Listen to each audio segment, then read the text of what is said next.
Greetings to all mothers out there.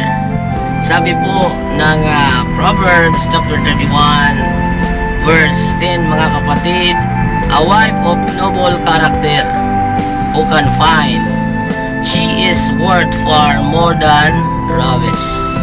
Mga kapatid, sa lahat po ng mga nanay, I want to greet you.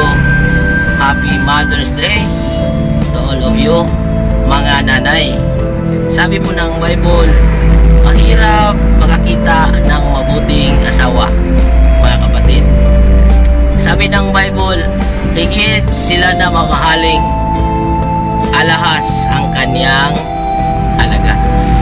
Ang mga mothers po na naniniwala at nanampalataya sa ating Panginoong Hesukristo, mga kapatid, sabi po ng Bible ay sila po ay napakahalaga po, lalong-lalo na kung pag-uusapan natin, mga kapatid, sa ating mga kanya-kanyang mga pamilya. Kung wala po ang mga nanay sa bawat family, mga kapatid, ay hindi po tayo magtagumpay, o kulang po, mga kapatid, ang pamilya kung wala po ang nanay na siyang tinatawag na mga ilaw sa tahanan. Napakahirap, mga kapatid, makakita ng mabuting asawa o nanay, mga kapatid. Again, sabi ng Bible, sila daw po ay higit na mahalaga.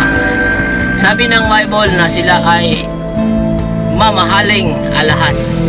So, ikinokumpara po sila ng isang mamahaling alahas, mga kapatid. Ganyan po kahalaga, mga kapatid, ang isang nanay. Kaya po mahalin po natin ang ating nanay, mga kapatid.